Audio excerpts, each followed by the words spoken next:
Welcome to r/Maliciouscompliance, where entitled jerks get exactly what they ask for. Our first Reddit post is from Crackbear. Background: part of my job involves taking calls from the public to offer various types of support. This can range from tech support to helping people find services in our country that they need. My team is me and one other person. Between us, we have to cover 7:30 a.m. to 7:30 p.m. Monday to Friday and weekends as well. Because of this and the fact that the company won't invest in call waiting for us, we can only take one call at a time. Our voicemail quite clearly states that we're a small team, but if you leave your name and number, we aim to get back to you within 5 minutes. Normally, people are rather understanding of our situation and are happy to wait for us to call them back, but as the world is full of impatient buttholes, we often get voicemails just criticizing us.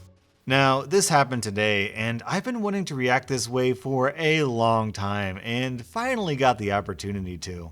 So I get a voicemail from Butthole Caller. This is bloody ridiculous. I was told to call this number, but what's the effing point in telling people to call if there's nobody to answer the phone? She calls again. Hello, you're through to company name. This is OP speaking. How can I help? Oh, so now you answer the phone. What is the point of having a number if you never bloody answer it? Ah, did you leave us a voicemail? I've just listened to it, but unfortunately, you didn't leave any contact details, so I wasn't able to return your call. Thank you for calling back. How can I help? You should answer every call that comes through. Well, unfortunately, there are only 2 people in my team, including myself, and there tends to only be one of us in at a time, so if I answered every call, I'd end up having to keep putting people on hold, and that really doesn't seem fair. Regardless though, you're through at the moment, and I'm happy to help you however I can. You can help me by doing your job and answering the phone when it rings. At this point, I'm like, F you lady, so sod it, I'll comply. Okay, sure, I'm sorry that I've annoyed you. I'll make sure to answer the phone whenever it rings. Now, how can I help? The Butthole Caller starts to describe her problem. The phone rings. Oh, I'm sorry, the phone is ringing. I'll have to place you on hold. Wait! I put her on hold. I then help the person calling, taking my sweet, sweet time. Like going above and beyond just to keep this other jerk waiting. Plus, you know, it's nice to help people. I take Butthole Caller off hold. Thanks for your patience. Now, you were saying? How dare you put me on hold, especially... Oh, I'm sorry, the phone is ringing. I'll have to place you on hold. I put her on hold. You can see where this goes. I think I managed to keep this going for about 15 to 20 minutes before she hung up, and I'm in for the next 10 hours. God, I hope she calls back. I feel like if all the malicious compliance victims of the world had a mascot, it would be the surprised Pikachu face. Our next post is from Outrun Radio. I work for a small company in the trades as head of the IT department, aka the only IT person. Truthfully, the gig is pretty great, good pay, benefits, and I can come and go as I please within reason. The 2 people I have to answer to are the VP and CEO, and as is par for the course, they know dick all about anything to do with technology and generally leave me be as I'm good at my job and everything runs smoothly. Being a small company, a lot of us don't take vacations due to A, building the company, and B, not having replacements for the time we're gone. But after 2 years vacationless, we're in the US, my wife convinces me to use the time I'm given to decompress and take a small 1-week getaway. I talk to VP, and he gives me the thumbs up to take the time, barring I get everything in order and do some minor teaching to other staff in case of an emergency. Cool, easy. Enter the Field Operations Director, or FOD, a man who is an attack dog for the VP for no reason, as the VP is nothing but polite and reasonable. FOD loves giving everyone a hard time, adding steps to tasks to make himself look like he's part of the process, reminding everyone how much of a boss he is to the rest of us in management, and calling me a nerd any chance he gets. Fair to say, I dislike FOD immensely. After making my rounds with other staff, it's FOD's time to do some scary computer-related learning. Fod refuses to look weak under any circumstances and gets very aggressive when learning new things because I'm the boss, I already know.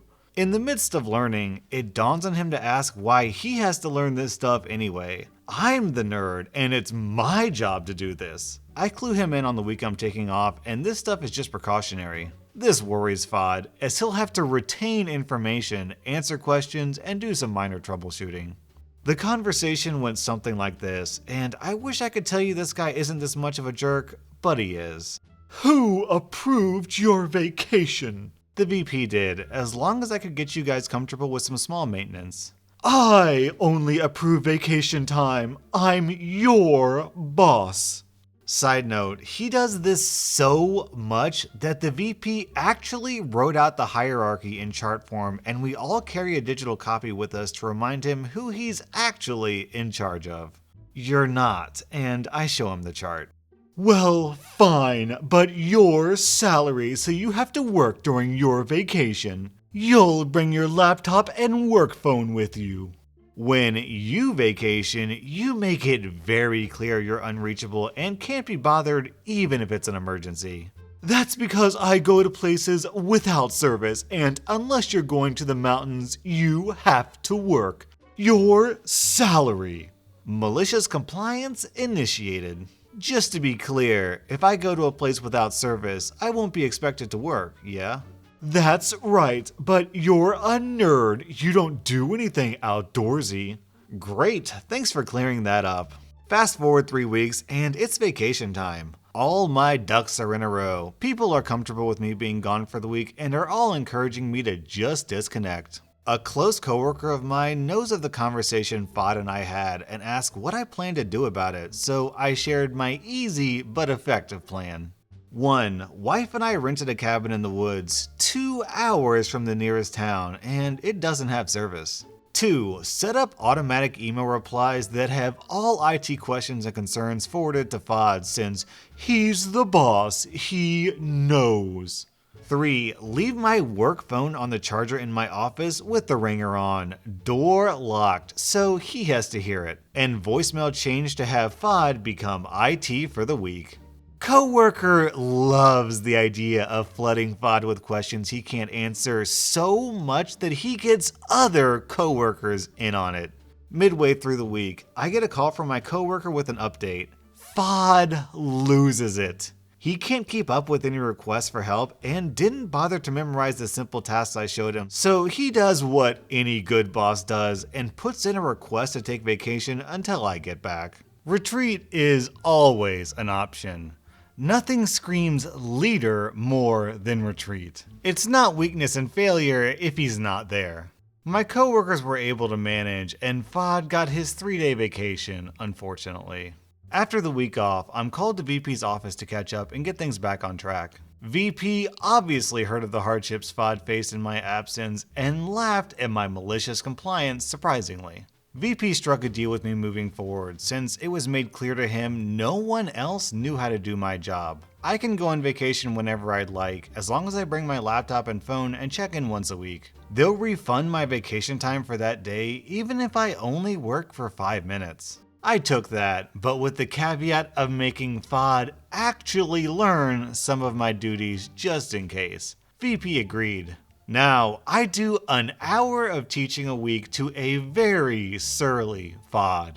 After all, he's the boss. He's gotta know. I love that this entire office of workers has to carry around digital proof in their pockets that this guy is wrong because he's wrong so frequently. What a stellar boss. Our next Reddit post is from AnnyPhoenix. To give context, I live in Europe in a non-Anglophone country. I've always been a language nerd, and since my parents' divorce, English and everything in it, music, movies, internet, was my escape. So I was fluent before most of my classmates and got my CPE, my Certificate of Proficiency in English, the highest certificate from the Cambridge Council, at 18. In my country, high schools are basically undergrad college and are finished between the age of 19 to 20. And a problem which almost all public schools have is terrible language teachers. most of them being former Russian teachers with minimal English or any other language education.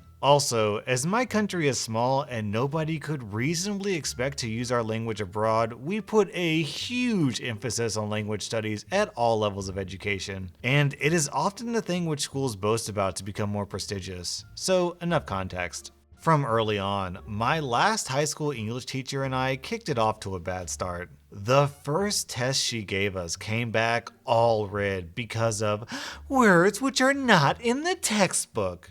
The terrible teacher would do this to me for the full final 2 years. She would take my essays and tests and cross out any word, phrase, or structure which was not in the textbook we were using. I maintain that I will not go as far as to learn the textbook vocabulary by heart just to remember which synonyms I was allowed to use just because of this teacher's antics. I've managed to keep an A for 3 terms because there was nothing she could mark down on my grammar. The final term, however, the terrible teacher learned that I wished to go to university to do Anglophone studies, a specialization her daughter had failed to be accepted for. She told me that as an explanation why I cannot ever hope to be accepted at the start of the term, and which, among a dozen other things, required good or even perfect marks from high school language lessons and accepted only 5% of applicants. Terrible teacher was dead set to make me fail.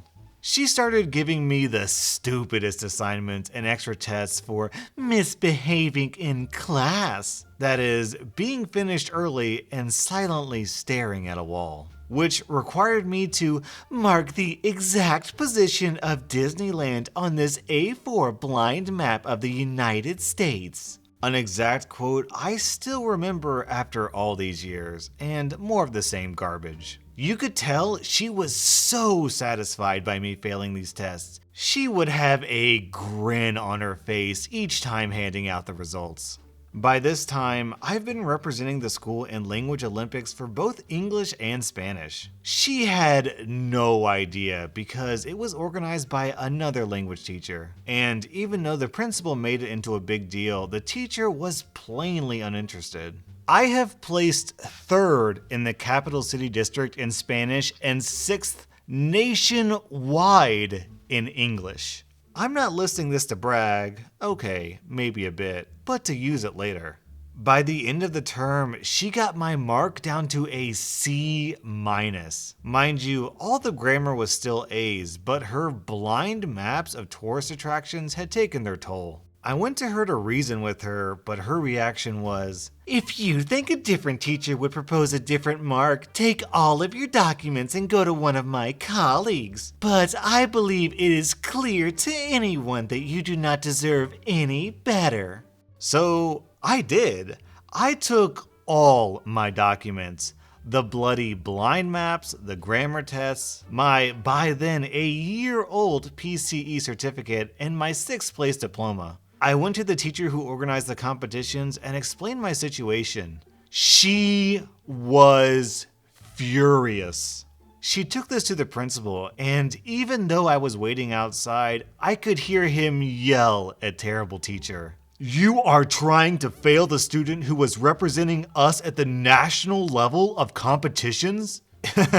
It also turned out that with the CPE I had by that time a higher level of English education than terrible teacher had. I got my A. I got to the university and I love it there. I also started my own tiny language school where, among of course teaching the language to whoever is interested, I help kids whose language teachers are incompetent and or power-hungry morons. The impulse for me to write this was walking by my high school last week and meeting terrible teacher. She acted like we have always been best buddies. A couple of my students are her students as well, so she knows about me. She hugged me in front of the high school kids present and exclaimed that I got where I was thanks to working hard in her lessons. I'm still pissed I did not get the courage to tell her off there and then. They say the best revenge in life is to live well, and this OP is the perfect example of that. Also, OP,